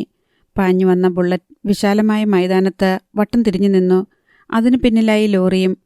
ബുള്ളറ്റിൻ്റെ ഹാൻഡിൽ ബാറിന് മീതെ കൂടി വലതുകാൽ വീശി ചന്ദ്രമൗലി ഇറങ്ങി. പിന്നെ തലയിലെ ചുവന്ന തുണി അഴിച്ചു പിഴിഞ്ഞു. എന്നിട്ട് അതുകൊണ്ട് മുഖം തുടച്ചുകൊണ്ട് വരാന്തയ്ക്ക് നേരെ വന്നു. ഞാൻ 10 മിനിറ്റ് വൈകി അല്ലേ അച്ഛാ? ചന്ദ്രമൗലി ശിവശങ്കരനെ അച്ഛൻ എന്നാണ് വിളിക്കുന്നത്. ആദ്യം സാർ എന്നായിരുന്നു വിളി. അങ്ങനെ വിളിക്കരുതെന്ന് പറഞ്ഞപ്പോൾ നാട്ടുകാരെ പോലെ ശിവേട്ട എന്നായി വിളി. അതും പാടില്ലെന്ന് പറഞ്ഞപ്പോൾ 16 വയസ്സുകാരൻ ചന്ദ്രമൗലി ഒന്ന് പകച്ചു. ഇനി എന്തു വിളിക്കും? ശിവശങ്കരനും രേവതിക്കും തങ്ങളെ ചന്ദ്രമൗലി അച്ഛനെന്നും അമ്മയെന്നും വിളിക്കുന്നതായിരുന്നു ഇഷ്ടം. ഒരു ആൺകുട്ടി ജനിക്കാത്തതിൻ്റെ കുറവ് മാറട്ടെ. മടിച്ചു മടിച്ചായിരുന്നു ആദ്യമൊക്കെ ചന്ദ്രമൗലിയുടെ വിളി. പിന്നീട് നാവ് വഴങ്ങിത്തുടങ്ങി. എന്തായടാ കാര്യങ്ങൾ? ശിവശങ്കരൻ വാത്സല്യത്തോടെ ചന്ദ്രമൗലിയെ നോക്കി. പോത്തൻ സക്രിയ പോത്തൻ്റെ കാറ് ദേ ആ ലോറിയിലിരിപ്പുണ്ട്. വെറുതെ മഴ കൊള്ളിച്ച് വണ്ടിക്ക് പനി പിടിക്കേണ്ടെന്ന് കരുതി. നാദാപുരം ടീം പോയോ? ഓടിപ്പോവാൻ പറ്റുന്നവനൊക്കെ പോയിട്ടുണ്ട്. 1-2 പേര് അവിടെ മൈതാനത്ത് പോത്തുകൾക്ക് ഇടയിൽ കിടപ്പുണ്ട്. ചന്ദ്രമൗലി നിസ്സാരമായി പറയുന്നത് കേട്ട് ശിവശങ്കറിന് ചിരി വന്നു. നമ്മുടെ ആളുകൾക്ക് ആർക്കെങ്കിലും? ഗോപിക്കുട്ടന് 5-8 സ്റ്റിച്ചുണ്ട്. ഭരതൻ്റെയും ദേവരാജിൻ്റെയും കയ്യിൽ ചെറിയ പൊട്ടൽ. ബാക്കിയുള്ളവർക്ക് ചില്ലറ ചതവുകളേയുള്ളൂ. ഉണ്ണിമായ വീടിനകത്തു നിന്ന് ഒരു ടവലുമായി പാഞ്ഞു വരുന്നുണ്ടായിരുന്നു. കണ്ടില്ലേ കന്നിനെപ്പോലെ നനഞ്ഞു നിൽക്കുന്നത്? ഇന്ന തല തുടയ്ക്കും മൗലി. ശിവശങ്കരനും രേവതിയും പരസ്പരം നോക്കി ഒന്ന് ചിരിച്ചു. നീ പോയി വേഷം മാറും മൗലി. ശിവശങ്കരൻ ചന്ദ്രമൗലിയെ നോക്കി. അറവുകാട് ബംഗ്ലാവിനോട് ചേർന്നുള്ള ഒരു ചെറിയ ഔട്ട് ഹൗസിലാണ് ചന്ദ്രമൗലി. ശിവശങ്കരനും രേവതിയും എത്ര പറഞ്ഞിട്ടും ചന്ദ്രമൗലി അവിടുന്ന് താമസം മാറ്റിയില്ല. ഭക്ഷണം കഴിക്കാൻ മാത്രം അറവുകാട് ബംഗ്ലാവിലേക്ക് വരും. ഈ വണ്ടി ഇനി എന്തു ചെയ്യണം? ചന്ദ്രമൗലി ശിവശങ്കരനെ നോക്കി. നോക്കാം, വരട്ടെ. ശിവശങ്കരൻ വരാന്തയുടെ ഒരു വശത്തേക്ക് മാറി ലോറിക്ക് ഉള്ളിലേക്ക് നോക്കി. ലംബോർഗിനി ലോറിക്ക് അകത്തിരിപ്പുണ്ട്. 2.5 കോടിയുടെ മുതൽ. അവൻ വരുമോന്ന് നോക്കാം. സക്രിയ പോത്തൻ വന്നില്ലെങ്കിൽ? ശിവശങ്കരൻ്റെ മിഴികളൊന്ന് പിടച്ചു. വന്നില്ലെങ്കിൽ 2.5 കോടിയുടെ ഈ കോപ്പ് ഈ മുറ്റത്ത് കിടക്കും. പോലീസ് സ്റ്റേഷൻ്റെ മുറ്റത്ത് പിടിച്ചെടുത്ത വണ്ടികൾ കിടക്കത്തില്ലേ? അതുപോലെ വെയിലും മഴയും കൊണ്ട് ഇവിടെ കിടന്ന് തുരുമ്പിക്കുമത്. ശിവശങ്കരൻ ഒന്ന് നിർത്തി. വണ്ടി സീസിങ് ഒഴിവാക്കണമെന്ന് പറയാൻ ജയമോഹൻ 4-5 തവണ വിളിച്ചു. അവനായിട്ട് അമ്മായിയപ്പന് പണി തന്ന കുരിശാണല്ലോ ഇത്. വണ്ടി പിടിച്ചെടുത്താൽ അവൻ്റെ അഭിമാനം പോവുമെന്ന്. എൻ്റെ കൂടെ നിൽക്കേണ്ടവൻ പോയി മറുപക്ഷം നിന്നിരിക്കുന്നു. ഒരു ഹോൺ കേട്ടു. ശിവശങ്കരനും ചന്ദ്രമൗലിയും ഒരേപോലെ വെട്ടിത്തിരിഞ്ഞു. ലോറികളുടെ ചേസുകൾക്കിടയിലൂടെ ഒരു ടൊയോട്ട ഫോർച്യൂണർ വാൻ വീശിയെടുത്ത് തിരിയുന്നത് കണ്ടു. ബോണറ്റിൽ ചിറക് വിരിച്ചു നിൽക്കുന്ന ഒരു വെള്ളിപ്പരുന്ത്. ശിവശങ്കരൻ്റെ മിഴികൾ ഒന്ന് ഇറുകി. ജയമോഹൻ വരുന്നു. അടുത്ത നിമിഷം ഫോർച്യൂണറിന് പിന്നിലേക്ക് ഒരു സ്കോഡ ഒക്ടാവിയ കാറും തിരിഞ്ഞു. വാഹനങ്ങൾ ലോറിക്ക് പിന്നിലായി ചീറി നിന്നു. ഫോർച്യൂണറിൻ്റെ ഡോർ തുറന്ന് ജയമോഹൻ തമ്പി ചാടിയിറങ്ങി. സ്കോഡയുടെ ഡോർ തുറന്ന് പോത്തൻ സക്രിയ പോത്തനും. ശിവശങ്കരന് നേരെ നോക്കാൻ ധൈര്യമില്ലാതെ സക്രിയ പോത്തൻ തലകുനിച്ചു നിന്നതേയുള്ളൂ. വാടോ. അയാളെ കൈയാട്ടി വിളിച്ചുകൊണ്ട് ജയമോഹൻ തമ്പി മുന്നോട്ട് വന്നു. 36 വയസ്സാണ് ജയമോഹൻ തമ്പിക്ക്. റിയൽ എസ്റ്റേറ്റും അബ്കാരി ബിസിനസ്സും. ലിനൻ്റെ ഷർട്ടും പാൻസുമാണ് സദാവേഷം. സ്വർണ്ണ ഫ്രെയിമുള്ള കണ്ണടയ്ക്കുള്ളിൽ മിഴികളെപ്പോഴും തിളച്ചുകൊണ്ടിരിക്കും. ഇത് ശരിയായില്ല അച്ഛാ, പറഞ്ഞുകൊണ്ടാണ് ജയമോഹൻ തമ്പി കയറിയത്. ഏത്? മനസ്സിലാകാത്ത മട്ടിൽ ശിവശങ്കരൻ മരുമകനെ നോക്കി. ഈ കാണിച്ചത്. ജയമോഹൻ തമ്പി കിതച്ചു. ഞാൻ ഇടപെട്ടൊരു കേസിൽ അച്ഛൻ കണ്ട വാടക ഗുണ്ടകളെ ഇറക്കി കളിക്കുക എന്ന് വെച്ചാൽ? ചന്ദ്രമൗലിക്ക് നേരെ ജയമോഹൻ തമ്പി എരിയും മട്ടിലൊന്നു നോക്കി. വാടക ഗുണ്ടയോ? ശിവശങ്കരൻ്റെ കണ്ണുകൾ ഒന്ന് പിടിച്ചു. പോയത് വാടക ഗുണ്ടയല്ല, എൻ്റെ മൗലിയ, ചന്ദ്രമൗലി. അച്ഛൻ്റെ മോനൊന്നുമല്ലല്ലോ. നിർത്തിയേക്ക് ജയ. ശിവശങ്കരൻ്റെ ഭാവവും മാറി. ഭയന്നു നിൽക്കുകയായിരുന്നു രേവതി. നീ വന്ന കാര്യം പറ. ശിവശങ്കരൻ മരുമകൻ്റെ കണ്ണുകളിലേക്ക് നോക്കി. എന്തിനാ നീ വാക്കിന് നേരും നെറിയുമില്ലാത്ത ഇവനെ വീണ്ടും എൻ്റെ മുറ്റത്തേക്ക് കൊണ്ടുവന്നത്? ശിവശങ്കരൻ സക്കറിയ പോത്തനെ ഒന്ന് നോക്കി. ഫോർച്യൂണറിലേക്ക് സക്കറിയ പോത്തൻ ഒന്നുകൂടി പതുങ്ങി. ജയമോഹൻ തമ്പി സ്വരം പണിപ്പെട്ട് ഒന്ന് മയപ്പെടുത്തി. അച്ഛന് അങ്ങനെ അർത്ഥമുറിച്ച് പറയാം. ക്ഷീണം സംഭവിച്ചത് എനിക്കാ. അച്ഛൻ കരുതുന്നതുപോലെ ചന്ദ്രമൗലിയോട് എനിക്ക് ദേഷ്യവും പിണക്കവും ഒന്നുമില്ല. പക്ഷേ എൻ്റെ ബിസിനസ് പാർട്ട്ണറാ സക്കറിയ പോത്തൻ, അറിയാമോ? ഈ ഫ്രോഡുമായിട്ട് ഒരു പാർട്ട്ണർഷിപ്പും നിനക്കില്ലാതിരിക്കുന്നതാ ജയ നല്ലത്. നിർദാക്ഷിണ്യമായിരുന്നു ശിവശങ്കരൻ്റെ വാക്കുകൾ. അറവുകാട് ശിവശങ്കറിൽ നിന്ന് ഒരു ഈടും തരാതെ 1.5 കോടി രൂപ വാങ്ങിയിട്ട് 1 രൂപ പോലും തിരിച്ചു തരാതെ മുങ്ങി നടന്നു. അതും പോരാഞ്ഞ് ഈ നാറി പ്രൊട്ടക്ഷൻ തേടി പോയത് എവിടേക്കാ? എൻ്റെ ശത്രുവായ പൂപ്പതി രാമണ്ണയുടെ അടുത്തേക്ക്. അത് ജയമോഹൻ ഒന്ന് ഞരങ്ങി. പോത്തന് പറ്റിയ ഒരു അബദ്ധമാ അച്ഛാ? അബദ്ധമല്ല, തന്തയ്ക്ക് പിറക്കാഴുക. അതിന് മാപ്പില്ല ജയ. ഒന്ന് നിർത്തിയിട്ട് ശിവശങ്കരൻ മരുമകനെ നോക്കി. നീ എന്തിനാ ഇവനെ കൂട്ടി ഇങ്ങോട്ട് വന്നത്? കാറ് കൊണ്ടുപോവാൻ. കാശ് തന്നിട്ട് കാറ് കൊണ്ടുപോയിക്കൊള്ളാൻ പറ. പകയോടെ ജയമോഹൻ തമ്പി ഒരു നിമിഷം നിന്നു. ഇരച്ചു വന്ന ദേഷ്യത്തെ തടഞ്ഞു നിർത്താൻ ജയമോഹൻ പണിപ്പെട്ടുകൊണ്ടിരുന്നു. ജയമോഹൻ തിരിഞ്ഞ് സക്കറിയ പോത്തനെ നോക്കി. എടോ, അതിങ്ങ് എടുത്തുകൊണ്ടുവാ. പോത്തൻ സക്കറിയ പോത്തൻ ഫോർച്യൂണർ വാനിൽ നിന്ന് ഒരു വലിയ ബ്രീഫ് കേസ് എടുക്കുന്നത് കണ്ടു. കാറ് കൊണ്ടുപോകുന്നു, കാശ് തന്നിട്ട് തന്നെ. ജയമോഹൻ ചന്ദ്രമൗലിയുടെ മുഖത്തു നോക്കിയാണ് അത് പറഞ്ഞത്. സക്കറിയ പോത്തൻ ബ്രീഫ് കേസ് വരാന്തയിലെ ടീപ്പോയിലേക്ക് വച്ച് തുറന്നു. ശിവശങ്കരന് യാതൊരു ഭാവഭേദവുമില്ലായിരുന്നു. മൗലി. ശിവശങ്കരൻ തിരിഞ്ഞ് ചന്ദ്രമൗലിയെ നോക്കി. വന്ന് എണ്ണി നോക്ക്. സക്കറിയ പോത്തൻ്റെ കാശ. അതുകൊണ്ട് തന്നെ ഇടയ്ക്ക് വെള്ളക്കടലാസ് ഉണ്ടോ എന്നും നോക്കണം. അടിയേറ്റതുപോലെ സക്കറിയ പോത്തൻ്റെയും ജയമോഹൻ തമ്പിയുടെയും മുഖം ചുവന്നുപോയി. ചന്ദ്രമൗലി ബ്രീഫ് കേസിലെ നോട്ടുകെട്ടുകൾ എണ്ണിയെടുത്ത് ടീപ്പോയിലേക്ക് വെച്ചു. 1000-ന്റെ 150 കെട്ടുകൾ, 1.5 കോടി രൂപ. ബ്രീഫ് കേസ് അടച്ച് ചന്ദ്രമൗലി പോത്തൻ സക്കറിയ പോത്തന് നേരെ നീട്ടി. പെട്ടി അച്ചായൻ വെച്ചോ. ഇനിയും എവിടെന്നെങ്കിലും കാശ് കടം മേടിക്കേണ്ടതല്ലേ? പോരുകോഴികളെപ്പോലെ ജയമോഹനും ചന്ദ്രമൗലിയും പരസ്പരം ഒന്നു നോക്കി. വണ്ടി കൊണ്ടുപോകാമല്ലോ അല്ലേ അച്ഛാ? ജയമോഹൻ തമ്പി ശിവശങ്കരനെ നോക്കി. മൗലി. ശിവശങ്കരൻ തിരിഞ്ഞു. സലീമേ. ലൈലാൻ ലോറിയുടെ മുൻപിൽ തലയിൽ തുവാല കെട്ടി നിന്ന ചെറുപ്പക്കാരനെ ചന്ദ്രമൗലി നോക്കി. ഈ കാറ് എവിടാണെന്ന് വെച്ചാൽ കൊണ്ട് തട്ടിയേക്ക്. ഹോം ഡെലിവറി നമ്മുടെ വക ഫ്രീ. ചന്ദ്രമൗലി ചിരിച്ചു. സക്കറിയ പോത്തൻ്റെ കണ്ണുകൾ പക കൊണ്ട് കരുവാളിച്ചു പോയി. അച്ഛാ പോട്ടെ. ജയമോഹൻ തമ്പി ശിവശങ്കരനെ നോക്കിയിട്ട് തിരിഞ്ഞു. പിന്നെ തല തിരിച്ച് രേവതിയെയും ഉണ്ണിമായയെയും നോക്കി. അമ്മയും ഉണ്ണിമോളും ഇടയ്ക്കിടെ അച്ഛനെ ഞാനിവിടുത്തെ മൂത്ത മകളുടെ ഭർത്താവാണ് എന്ന കാര്യം ഒന്ന് ഓർമ്മപ്പെടുത്തണം. അല്ലെങ്കിൽ അച്ഛൻ മറന്നുപോവും. അച്ഛൻ്റെ മുന്നിൽ ഇപ്പം ഒരാളല്ലേ ഉള്ളൂ. ചിരിച്ചുകൊണ്ടാണ് ജയമോഹൻ തമ്പി പറഞ്ഞതെങ്കിലും വാക്കുകൾക്ക് ആവശ്യത്തിലേറെ മൂർച്ചയുണ്ടായിരുന്നു. ചന്ദ്രമൗലിയെ ഒന്നുകൂടി നോക്കിയിട്ട് ജയമോഹൻ തിരിഞ്ഞു. മൗലി. പെട്ടിയെടുത്ത് തിരിയുമ്പോൾ സക്കറിയ പോത്തൻ ചിരിച്ചുകൊണ്ട് ചന്ദ്രമൗലിയുടെ മുഖത്തേക്ക് നോക്കി. ചന്ദ്രമൗലി മുറ്റത്തേക്ക് ഇറങ്ങിച്ചെന്നു. സക്കറിയ പോത്തൻ്റെ കണ്ണുകൾ ഒന്ന് തിളങ്ങി. കോട്ട മൈതാനത്ത് എൻ്റെ അഭിമാനം പരസ്യമായ ലേലത്തിന് വെച്ചവനാ നീ. പെയ്ത മഴയിലും ചെളിവെള്ളത്തിലും ഒലിച്ചു പോയത് പോത്തൻ സക്കറിയ പോത്തൻ്റെ ബിസിനസ് രംഗത്തെ ക്രെഡിബിലിറ്റിയാ. ഇന്നു മുതൽ എൻ്റെ അത്താഴ പ്രാർത്ഥനയിലെ ഒരു വരി നിനക്ക് വേണ്ടി കൂടിയാ. നിന്നെ കാത്തുകൊള്ളണേ എന്ന്. നിന്റെ ഈ ആരോഗ്യം, ആയുസ് എല്ലാം 100 ആണ്ട് തമ്പുരാൻ കൽപ്പിച്ചു തരണേ എന്ന്. സക്കറിയ പോത്തൻ്റെ ശബ്ദം താഴ്ന്നു. പക്ഷേ പല്ലുകൾ ഞെരിയുന്ന ശബ്ദം ചന്ദ്രമൗലിക്ക് മാത്രം കേൾക്കാമായിരുന്നു. 6 അടി പൊക്കമുള്ള ഈ ഇറച്ചിക്കെട്ട് കൊണ്ടു നടക്കുമ്പം ഒരുപാട് സൂക്ഷിക്കണം മൗലി. വടിവാളുകൾ കയറുന്ന ശരീരമാ എല്ലാം. ചാവക്കാടും പാവറട്ടിയും പാലായും ഈ രാജ്യത്ത് തന്നെ. നിനക്കുള്ളത് ഞാൻ എത്തിച്ചു തരാം. അച്ചായോ. ചന്ദ്രമൗലിയുടെ മുഖത്ത് ഒരു ചിരിയുണ്ടായി. നാദാപുരം ടീമിന് കൊടുത്തതിൻ്റെ ബാക്കി കുറെ പടക്കം എൻ്റെ കയ്യിലിരിപ്പുണ്ട്. അത് ഈ മുറ്റത്തിട്ടങ്ങ് പൊട്ടിച്ചു തീർത്താലോ? അത് കഴിഞ്ഞിട്ട് മൗലിക്ക് ഉടുപ്പ് മാറ്റിയാൽ മതിയല്ലോ. ചന്ദ്രമൗലിയുടെ വലതു കൈയിലെ വിരലുകൾ ഒന്നും മടങ്ങി. ഞൊട്ട പൊട്ടുന്ന ശബ്ദം സക്രിയ പോത്തൻ കേട്ടു. എടോ, ജയമോഹൻ തമ്പി അരിശത്തോടെ സക്രിയ പോത്തനെ നോക്കി. അടുത്ത മഴയ്ക്ക് മുൻപേ വന്ന് വണ്ടിയിൽ കയറടോ. എന്നാൽ പിന്നെ അച്ചായൻ വണ്ടി തിരിച്ചോ? ഇത് കളി വേറെയാ. ചന്ദ്രമൗലിയുടെ കണ്ണുകൾ ഇടുങ്ങി. തുറിച്ച കണ്ണുകളോടെ ചന്ദ്രമൗലിയെ ഒരു നിമിഷം കൂടി നോക്കി നിന്നിട്ട് സക്രിയ പോത്തൻ തിരിഞ്ഞു. പിന്നെ വേഗത്തിൽ വന്ന് സ്കോഡയിൽ കയറി. ഫോർച്യൂണർ വാനും സ്കോഡ കാറും മുറ്റത്ത് തിരിഞ്ഞു. പിന്നെ ലോറികളുടെ ഷാസികൾക്കിടയിലൂടെ പോയി. അതിനു പിന്നാലെ ലംബോർഗിനി കയറ്റിയ ലോറിയും. വാഹനങ്ങളുടെ ടയർ പാടുകൾ മാത്രം നനഞ്ഞു കുതിർന്ന മണ്ണിൽ നീളത്തിൽ അവശേഷിച്ചു. മഴ അല്പം മാറി നിന്നപ്പോൾ വെയിലിന് ഇരട്ടി ചൂടായിരുന്നു. മുതലമടയിലെ പ്ലാന്റേഷൻ റോഡിലാണ് ടാറിംഗ് എന്ന് ചന്ദ്രമൗലിക്ക് അറിയാമായിരുന്നു.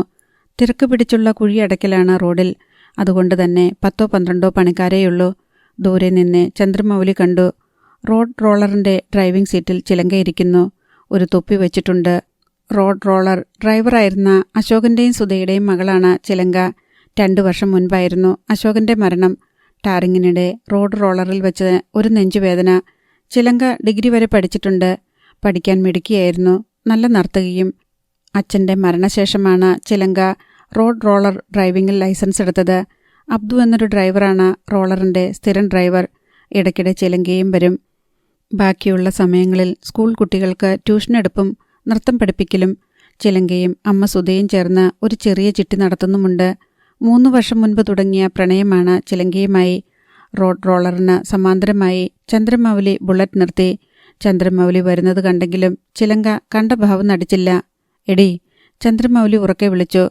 ചിലങ്ക അനങ്ങിയില്ല. എടി ചില്ലു. ചന്ദ്രമൗലിയുടെ സ്വരം കുറെ കൂടി ഉച്ചത്തിലായി. ചിലങ്ക തിരിഞ്ഞ് ചന്ദ്രമൗലിയെ ഒന്ന് തുറച്ചു നോക്കി. ഭംഗിയുള്ള വിടർന്ന മിഴികളാണ് ചിലങ്കയുടേത്. നിലാവിന്റെ നിറമുള്ള മുഖം, നീണ്ട മൂക്കും തുടുത്ത ചുണ്ടുകളും. എന്താ? ചിലങ്കയ്ക്ക് ദേഷ്യം വന്നു. ഇങ്ങോട്ട് വന്നേ. പറ്റത്തില്ല. റോളറിന്റെ കൂറ്റൻ ചക്രങ്ങൾക്ക് മീതെ വെള്ളം ഒഴുക്കുകയായിരുന്ന ആയിഷയും ബീനയും അമർത്തിച്ചിരിച്ചു. ചന്ദ്രമൗലിയുടെയും ചിലങ്കയുടെയും വഴക്കുകൾ സ്ഥിരം കാണാറുള്ളതാണ് അവർ. നീ ആനപ്പുറത്തു നിന്ന് ഇറങ്ങി ഇങ്ങോട്ട് വരുന്നോ, അതോ നിന്നെ ഞാൻ അങ്ങോട്ട് വന്ന് വലിച്ചിറക്കണോ? ചന്ദ്രമൗലി വെല്ലുവിളിക്കും മട്ടിൽ ചിലങ്കയെ നോക്കി. ചിലങ്ക അല്പം ഭയന്നു. പറഞ്ഞാൽ പറഞ്ഞതുപോലെ ചെയ്യും മൗലി. അബ്ദുക്ക. താഴെ നിന്ന റോളർ ഡ്രൈവറെ ചിലങ്ക നോക്കി. ഞാൻ പൊയ്ക്കോട്ടെ? പൊയ്ക്കോ മോളെ. അബ്ദു ചിരിച്ചു. വെറുതെ മൗലിയെ ചൂടാക്കണ്ട. ചിലങ്ക റോളറിന്റെ ഡ്രൈവിംഗ് സീറ്റിൽ നിന്ന് ചാടിയിറങ്ങി. ആകാശനീലമയുടെ നിറമുള്ള ചുരിദാറായിരുന്നു അവളുടെ വേഷം. വീപ്പയിൽ പിടിച്ചു വച്ചിരുന്ന വെള്ളമെടുത്ത് ചിലങ്ക കൈയും മുഖവും കഴുകി. പിന്നെ റോഡ് മുറിച്ചു കടന്ന് ചന്ദ്രമൗലിയുടെ അടുത്തെത്തി നിന്നു. എന്താ? ചിലങ്കയുടെ സ്വരത്തിന്റെ കനം ഒട്ടും കുറഞ്ഞില്ല. നിന്നെ ഞാനിനി എടുത്തു കയറ്റണോടി ബൈക്കിൽ. ചന്ദ്രമൗലിക്ക് ദേഷ്യം വന്നു. ചിലങ്ക ഒന്നും മിണ്ടാതെ ബുള്ളറ്റിന്റെ പിന്നിലേക്ക് കയറി. പിന്നെ കുടയും ബാഗും മടിയിൽ വെച്ചു. ബൈക്ക് മുന്നോട്ടെടുക്കുമ്പോൾ ചന്ദ്രമൗലി തല അല്പം ചിരിച്ചു. ടാറിന്റെ മണമുണ്ട് നിനക്ക്. എനിക്ക് പനിനീര് ഫാക്ടറിയിലല്ലായിരുന്നു പണി. നിന്റെ തന്തയോട് പറയാൻ മേലായിരുന്നോടി നിനക്കൊരു പനിനീര് ഫാക്ടറി ഉണ്ടാക്കിയിട്ട് തരാൻ. ദേ, മരിച്ചുപോയ എൻ്റെ അച്ഛനെപ്പറ്റി പറഞ്ഞാലുണ്ടല്ലോ. ചിലങ്ക ചന്ദ്രമൗലിയുടെ മുതുകത്ത് ഒന്ന് കുത്തി. എന്തായിരുന്നു ഇന്നലെ കോട്ടം മൈതാനത്തെ അഭ്യാസ പ്രകടനം? രാവിലെ ആരൊക്കെയോ ബസ്സിലിരുന്ന് പറയുന്നത് കേട്ടു. മൗലി പറന്നു വന്നു, മൗലി പറന്നുപോയി എന്നൊക്കെ. ഇയാള് നന്നാവുമെന്ന് എനിക്ക് ഒരു പ്രതീക്ഷയുമില്ല കേട്ടോ. ചിലങ്കയുടെ കൂർത്ത മുഖം ബുള്ളറ്റിന്റെ റിയർവ്യൂ മിററിൽ ചന്ദ്രമൗലിക്ക് കാണാമായിരുന്നു. വെറുതെ എൻ്റെ പ്രാർത്ഥനകളും വഴിപാടുകളുമൊക്കെ വേസ്റ്റ്. ഇയാൾ അറവുകാട് ശിവശങ്കറിന്റെ വളർത്തു മകനാണെന്നും പറഞ്ഞ് വണ്ടി പിടുത്തവും അടിപിടിയും കൊണ്ട് നടന്നു. ചിലങ്ക ദീർഘമായി ഒന്ന് നിശ്വസിച്ചു. പിന്നെ ചന്ദ്രമൗലിയെ നോക്കി. നമ്മളിത് എവിടേക്കാ പോകുന്നത്? നിന്റെ പിണക്കം മാറ്റാൻ കൊണ്ടുപോവോ ഞാൻ? അത് എവിടേക്കാന്നാ ചോദിച്ചത്? കുമാരേട്ടൻ്റെ ചായക്കടയിലേക്ക്. നല്ല ഒന്നാന്തരം ചായയും മുരിഞ്ഞ ഉള്ളിവടയും പിന്നെ മുണിഞ്ഞ പള്ളിവട. ചിലങ്കയ്ക്ക് ദേഷ്യം വന്നു. ഒരു കാമുകൻ കാമുകിയെ ആശ്വസിപ്പിക്കാൻ കൊണ്ടുപോകുന്ന സ്ഥലമാ ചായക്കട. എന്നാ പിന്നെ ചായക്കടക്കാരൻ കുമാരേട്ടനെ ഞാനങ്ങ് പ്രേമിച്ചാൽ മതിയായിരുന്നല്ലോ. ഇഷ്ടം പോലെ ഉള്ളിവട കിട്ടിയനല്ലോ ഫ്രീ ആയിട്ട്. എടി ചില്ലു പുല്ലേ, ചന്ദ്രമൗലി ഗൗരവത്തിൽ വിളിച്ചു. നീ ഒന്നടങ്ങ. എൻ്റെ ഈ തിരക്കൊക്കെ ഒന്ന് കഴിയട്ടെ. നിന്നെ ഞാൻ എവിടെല്ലാം കൊണ്ടുപോകാനിരിക്കുന്നു. നിന്നെ ഞാൻ കന്യാകുമാരിയിൽ കൊണ്ടുപോകും. എന്നിട്ട് എടി, ഈ സൂര്യാസ്തമയത്തിന് ഇംഗ്ലീഷിൽ പറയുന്നത് എന്താ? സൺസെറ്റ്. ആ സാധനം കാണിക്കും നിന്നെ. അയ്യടാ, ചിലങ്ക ചുണ്ടുകൂട്ടി. ഹോ, തേക്കടി കൂടെ ബോട്ടിൽ പോയപ്പോൾ എന്നെ കാറ്റായിരുന്നു. കുമരകത്തെ ഹൗസ് ബോട്ടൊന്നും മനസ്സിന്ന് പോയിട്ടേയില്ല. വാഗമണ്ണാണെങ്കിൽ അതിലും രസം. നീ കളിയാക്കുകയും ഒന്നും വേണ്ട. ചന്ദ്രമൗലി തലതിരിച്ചു. പറഞ്ഞിടത്തെല്ലാം നിന്നെ ഞാൻ കൊണ്ടുപോയിരിക്കും. തൽക്കാലം കുമാരേട്ടൻ്റെ ചായക്കട. ബുള്ളറ്റിൻ്റെ വേഗം ചന്ദ്രമൗലി കൂട്ടി. ചന്ദ്രമൗലിയുടെ പുറത്തേക്ക് കവിളമർത്തി ചിലങ്കയിരുന്നു. സന്ധ്യയ്ക്ക് മുൻപേ എന്നെ വീട്ടിൽ വിടണം. 5:30 കഴിഞ്ഞതോടെ മഴ വീണ്ടും തുടങ്ങി. അരമണിക്കൂറിനകം ഇരുട്ടും പരന്നു. ചിലങ്കയെ വീട്ടിൽ വിട്ടിട്ട് ചന്ദ്രമൗലി മുതലമടക്കി തിരിക്കുമ്പോൾ 6:30. റോഡിലെവിടെയോ മരം വീണിട്ട് വാഹനങ്ങളുടെ നീണ്ട നിര കാണാമായിരുന്നു. 1 ഇഞ്ച് മുന്നോട്ട് നീങ്ങാൻ വയ്യ.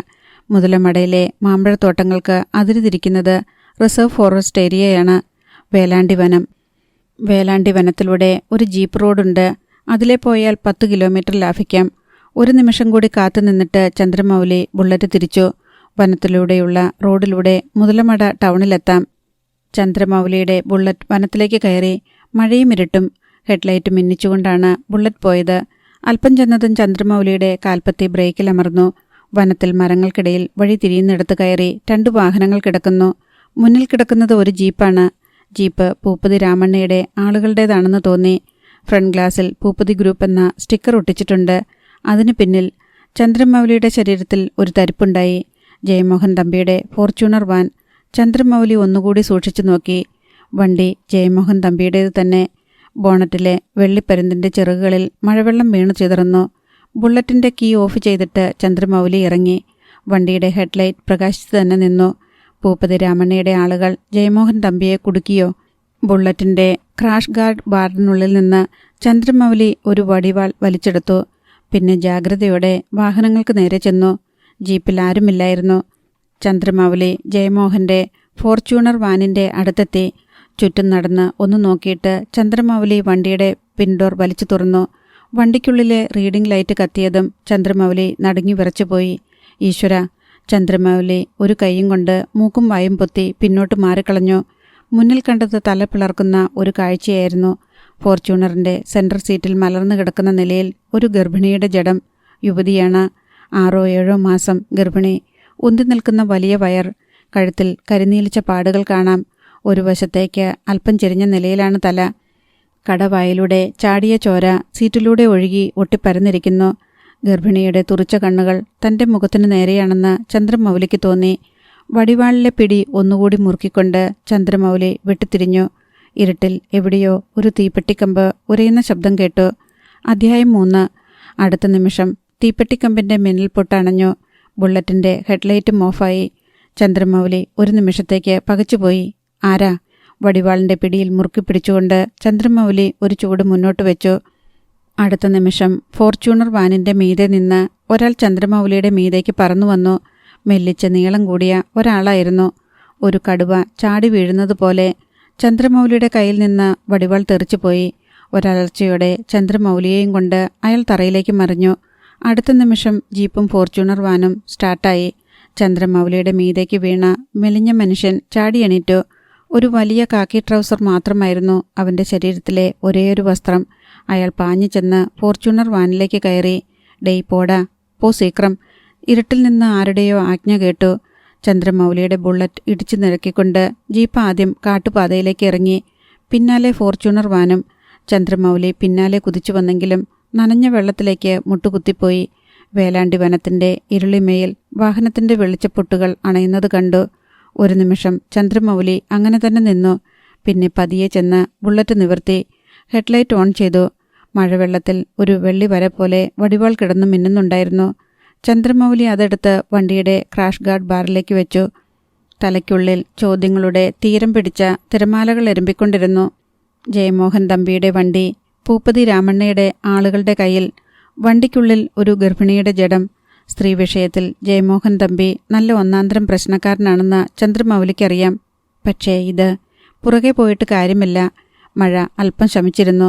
ബുള്ളറ്റ് സ്റ്റാർട്ടാവാൻ 5 മിനിറ്റിലേറെ എടുത്തു. വേലാണ്ടി വനം കഴിഞ്ഞ് മുതലമട റോഡിലേക്ക് കയറിയതും മൊബൈൽ ഫോണിന് റേഞ്ച് വന്നു. ആരെ വിളിക്കണമെന്ന് ചന്ദ്രമൗലി ഒരു നിമിഷം ആലോചിച്ചു. ശിവശങ്കറിനെ വിളിക്കണോ അതോ ജയമോഹൻ തമ്പിയെ?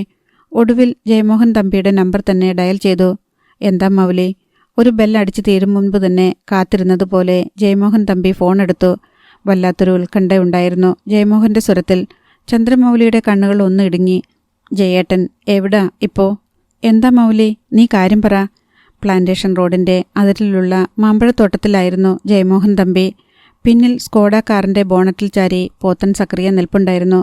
എനിക്ക് ജയേട്ടനെ ഒന്ന് കാണണം. നാളെ കാണാം മൗലി. അല്ല, ഇന്ന് തന്നെ കാണണം. ജയമോഹൻ തമ്പിയുടെ പല്ലുകൾ ഒന്ന് ഞെരിഞ്ഞമർന്നു. ഞാനിപ്പോൾ ഒരു സ്ഥലത്താ മൗലി.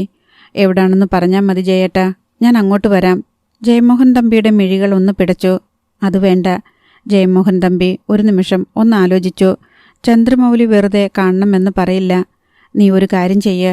ജയമോഹൻ തമ്പി കരുതലോടെയാണ് സംസാരിച്ചത്. മുതലമടയിലെ എൻ്റെ ടൊയോട്ട ഗാരേജിൽ വെയിറ്റ് ചെയ്യ്. 1 മണിക്കൂറിനകം ഞാനങ്ങ് വരാം. ശരി. ഒരു നിമിഷം ആലോചിച്ചിട്ടാണ് ചന്ദ്രമൗലി മറുപടി പറഞ്ഞത്. ജയേട്ടൻ്റെ ഫോർച്യൂണർ വാൻ എവിടെ? ഇടിമിന്നൽ പോലായിരുന്നു ആ ചോദ്യം. തീപ്പൊള്ളലേറ്റ പോലെ ജയമോഹൻ തമ്പി ഒന്ന് പൊളഞ്ഞുപോയി. എൻ്റെ വണ്ടി എൻ്റെ അടുത്തുണ്ട്. അതിലിരുന്നല്ലേ മൗലി ഞാനീ സംസാരിക്കുന്നത്. എന്താ മൗലി? ഒന്നുമില്ല ജയേട്ടാ, നേരിൽ കാണാം. കോൾ കട്ടായി. ജയമോഹൻ തമ്പിയുടെ മിഴികൾ ഒന്ന് കുറുകി. പതിയെ തലതിരിച്ച് അയാൾ സക്രിയ പോത്തനെ നോക്കി.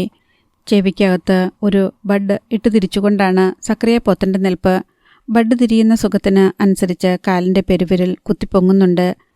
ചെവിക്കകത്തുനിന്ന് ആ കോലെടുക്കടോ കോപ്പേ. ജയമോഹൻ തമ്പിക്ക് ദേഷ്യം വന്നു. മൗലിയെ വിളിച്ചത്. എൻ്റെ വണ്ടി എവിടെ വെച്ചോ അവൻ കണ്ടിട്ടുണ്ട്. സംശയത്തിൻ്റെ മുള്ളും മുനയുമുള്ള ചോദ്യങ്ങളായിരുന്നു അവൻ്റേത്. പുറകെ മണം പിടിച്ചു വരുമോ ആ പട്ടി? ചന്ദ്രമൗലി എന്ന് കേട്ടതും പോത്തൻ സക്രിയ പോത്തൻ്റെ മുഖമിരുണ്ടു. തൻ്റെ 1.5 കോടി രൂപ. അവനെ ഞാൻ വിടത്തില്ല ജയ. ഒറ്റയടിക്ക് കൊല്ലത്തുമില്ല. അവൻ്റെ മനസ്സ് പൊള്ളുന്ന ഒരു പണി ഞാൻ അവനിട്ട് കൊടുക്കും, അത് ഉറപ്പാ. നോക്കിയും കണ്ടും വേണം, അല്ലെങ്കിൽ തൻ്റെ നട്ടല്ലൊടിച്ച് അവൻ കുട്ടിയും കോലും കളിക്കും. പിന്നിൽ നിന്ന് വെളിച്ചത്തിൻ്റെ ഒരു തിര ഇരച്ചു വരുന്നുണ്ടായിരുന്നു. ആദ്യം വന്നത് പൂപ്പതി ഗ്രൂപ്പിൻ്റെ ജീപ്പായിരുന്നു. പിന്നാലെ ജയമോഹൻ തമ്പിയുടെ ഫോർച്യൂണർ. അല്ല ജയ, തന്നോട് പൂപ്പതി രാമണ്ണയ്ക്കും കൂട്ടർക്കും ദേഷ്യമൊന്നുമില്ലേ? എന്നാത്തിന്? ജയമോഹൻ തമ്പി അണിവിരലിൻ്റെ നഖം കടിച്ചു തുപ്പിക്കൊണ്ട് തിരിഞ്ഞു.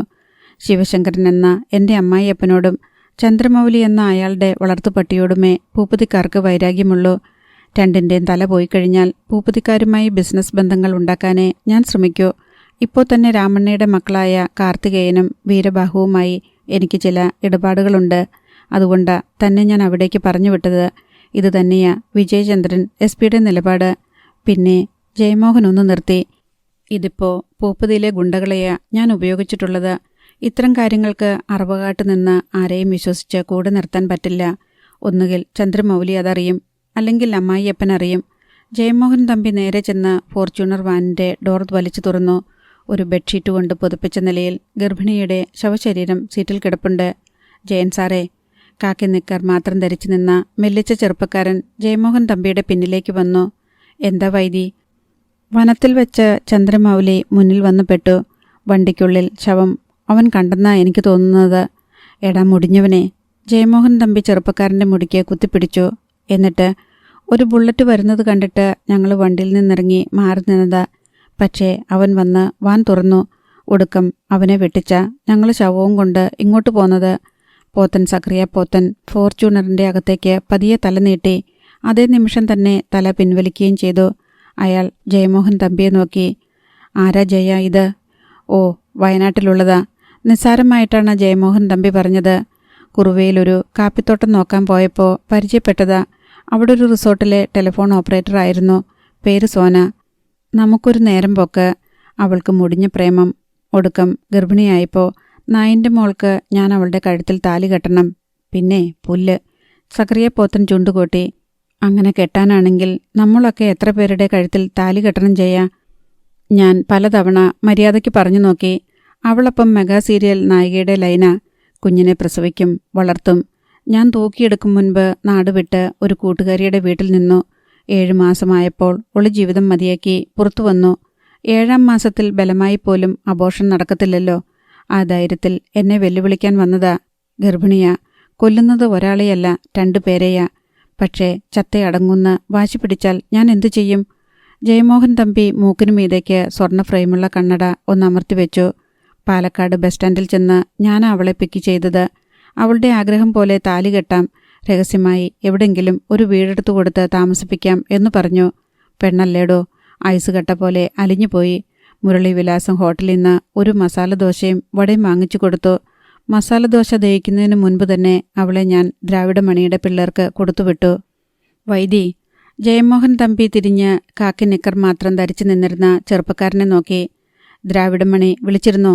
കേരളത്തിൽ കുഴിച്ചിടേണ്ട ഈ ബോഡി അതിർത്തിക്കപ്പുറം.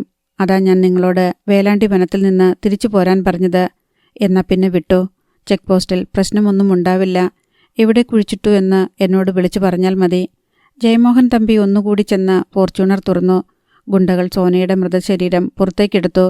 തമിഴ്നാട്ടിലേക്ക് ലോറിയിൽ കൊണ്ടുപോകാം, അതാ സേഫ്. വൈദി ജയമോഹൻ തമ്പിയെ നോക്കി. തോട്ടത്തിൽ ലോഡ് കയറ്റിയ ലോറി കിടപ്പുണ്ട്. ജയമോഹൻ തമ്പി തലകുലുക്കി.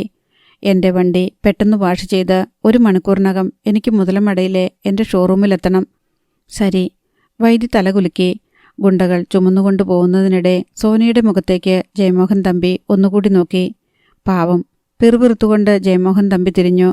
ഞാനെന്ന് വെച്ചാൽ ജീവനായിരുന്നടോ അവൾക്ക്. എനിക്ക് വേണ്ടി ചാവാൻ വരെ റെഡിയാണ് എന്ന് എപ്പോഴും പറയുമായിരുന്നു. അവളുടെ വാക്ക് അറമ്പറ്റി. ചാവേണ്ടി വന്നല്ലോ. 15 മിനിറ്റ് എടുത്തുള്ളൂ ജയമോഹൻ തമ്പിയുടെ ഫോർച്യൂണർ വാൻ കഴുകി വൃത്തിയാക്കാൻ. മതി. ബാക്കി ഗാരേജിലെ പിള്ളേരെ കൊണ്ട് വാട്ടർ സർവീസ് ചെയ്യിക്കാം. എടോ, ജയമോഹൻ തമ്പി പോത്തൻ സക്രിയ പോത്തനെ നോക്കി. തൻ്റെ കാറ് ഇവന്മാർ ആരെങ്കിലും കൊണ്ടുവരും. താൻ വന്ന് ഇതിൽ കയറ്. പോത്തൻ സക്രിയ പോത്തൻ അനുസരണയോടെ വന്ന് ഫോർച്യൂണറിൽ കയറി. ആംബിയുടെ എയർ ഫ്രഷ്നർ എടുത്ത് പോത്തൻ 4-5 തവണ കൂടി വണ്ടിക്കകത്ത് അടിച്ചു. ചാവുമണം പോകുന്നില്ല ജയ. പുല്ല്, തനിക്ക് തോന്നുന്നതാ. Jayamohan Thampi fortuner van start ചെയ്തു.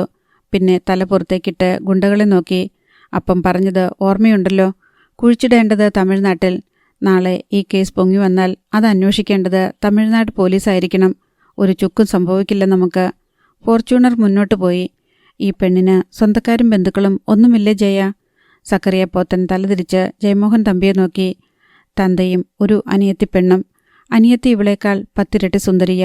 അവളും എൻ്റെ കൈക്ക് തന്നെ വന്നു വീഴും. നോക്കിക്കോ. ആരാ ജയ ഈ ദ്രാവിഡമണി? ഒരു നിമിഷം ഓർത്തിരുന്നിട്ടാണ് പോത്തൻ സക്രിയ പോത്തൻ ചോദിച്ചത്. മണിയല്ല, മണി സാർ. ജയമോഹൻ തമ്പി തിരുത്തി. പൂപ്പതി ഗ്രൂപ്പിൻ്റെ ബ്രെയിന ദ്രാവിഡമണി. പകുതി തമിഴൻ, പകുതി മലയാളി. സാധാരണ ഒരു ഗുണ്ടാ നേതാവ് എന്ന നിലയിൽ ഒരു സങ്കല്പം വേണ്ട തനിക്ക് ദ്രാവിഡമണിയെപ്പറ്റി. Hitech killer machine. പൂപ്പതി രാമണ്ണയുടെ റൈറ്റ് ഹാൻഡ്. ദ്രാവിഡമണിയെ അധോലോകം വിളിക്കുന്നത് എന്താണെന്ന് തനിക്കറിയാമോ? ATM. Any time money, any time murder. ഹോ. പോത്തൻ സക്രിയ പോത്തൻ അമ്പരന്നു പോയി. ഞങ്ങൾ മരുമക്കൾക്ക് അമ്മായിയപ്പനോട് വലിയ താല്പര്യമില്ലാത്തത് രാമണ്ണയുടെ മക്കൾക്കും മാനേജർ സഹസ്രനാമത്തിനും ദ്രാവിഡമണിക്കുമൊക്കെ അറിയാം. ചന്ദ്രമൗലിക്കെതിരെയുള്ള ഏതൊരു നീക്കത്തിനും ഞങ്ങളുടെ പിന്തുണ ഉണ്ടെന്നും അവർക്കറിയാം. ഇപ്പോൾ എൻ്റെ പിന്തുണയുണ്ട് അവനെതിരെ. പാലം പണി നടക്കുന്നിടത്ത് അണ്ണാൻ എന്താടോ കാര്യം? ജയമോഹൻ തമ്പി ഒന്നുറക്കെ ചിരിച്ചു. അങ്ങനൊന്നും കൊച്ചാക്കണ്ട ജയ, താൻ നോക്കിക്കോ. പോത്തൻ സക്രിയ പോത്തൻ്റെ മുഖം കെടുത്തു. ഇപ്പം എൻ്റെ ടെൻഷൻ ചന്ദ്രമൗലി തന്നാടോ. സ്റ്റിയറിംഗ് വീലിന് മീതെ ജയമോഹൻ തമ്പി ഒന്ന് പിടിമുറുക്കി. എൻ്റെ വണ്ടിയിൽ സോനയുടെ ശവം അവൻ കണ്ടത് എനിക്ക് തലവേദനയാ. അവനത് അയാളോട് പറയും, ശിവശങ്കരനോട്.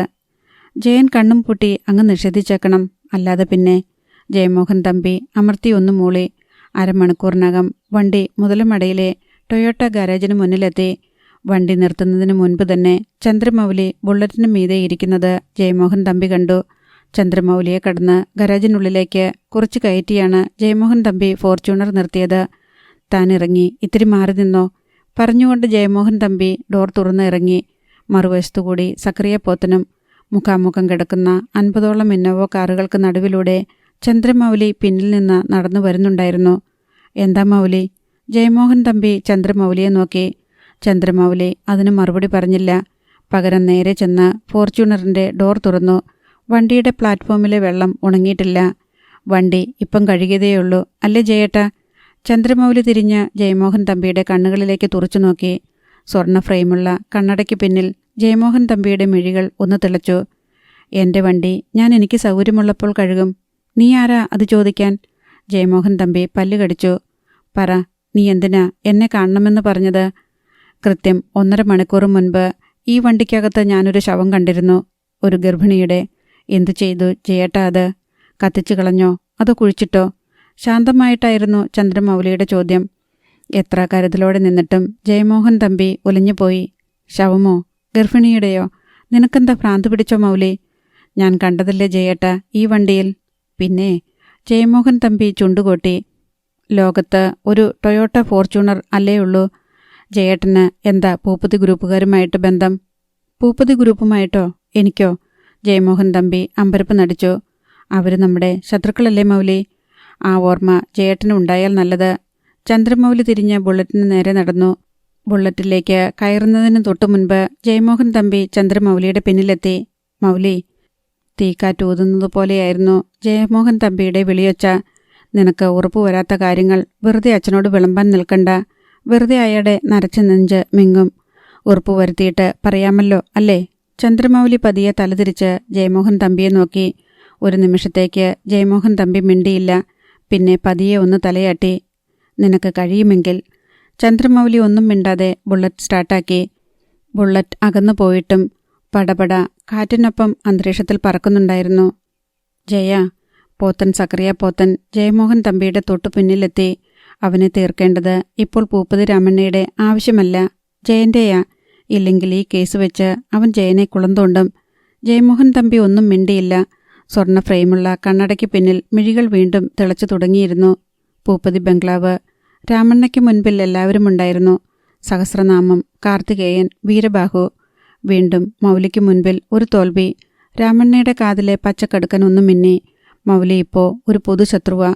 അവനെ തീർക്കേണ്ടത് അറവുകാട് ശിവശങ്കരന്റെ മരുമക്കളുടെ കൂടി ആവശ്യമാ. കാർത്തികേയൻ അച്ഛനെ നോക്കി.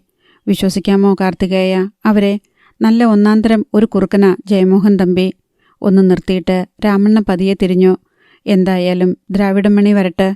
മണിക്ക് എന്തോ ഒരു ഇൻട്രസ്റ്റ് ഉണ്ട് ഈ വിഷയത്തിൽ. എപ്പോ വരും ദ്രാവിഡമണി? ഉടൻ പുറപ്പെടും. രാമണ്ണയുടെ ചുണ്ടുകളിൽ ഒരു പുഞ്ചിരിയുണ്ടായി. താമ്പരം ബാലമുരുകൻ കോവിലിനു മുന്നിൽ ഒരു കറുത്ത ടാറ്റ സെനോൺ വാൻ കിടപ്പുണ്ടായിരുന്നു. വണ്ടിയുടെ ഫ്രണ്ട് ഗ്ലാസിൽ ചുവപ്പും പച്ചയും മഞ്ഞയും നിറമുള്ള കുങ്കുമം കൊണ്ട് ഒരു വേൽ വരച്ചിരുന്നു. തടിച്ച ചൂണ്ടുവിരലിലും തള്ളവിരലിലും വെള്ളി വളയങ്ങളിട്ട ഒരു കയ്യ് വണ്ടിയുടെ സ്വിച്ച് കീ തിരിച്ചു. ടാറ്റ വാൻ പതിയെ തിരിഞ്ഞ് ഹൈവേയിലേക്ക് ഇറങ്ങി. ചന്ദ്രമൗലിക്ക് സ്കെച്ചിടാനായി ദ്രാവിഡമണി വരുന്നു. പൂപ്പതി രാമണ്ണയുടെ ATM. Any time money, any time murder. അടുത്ത ഭാഗം നാളെ.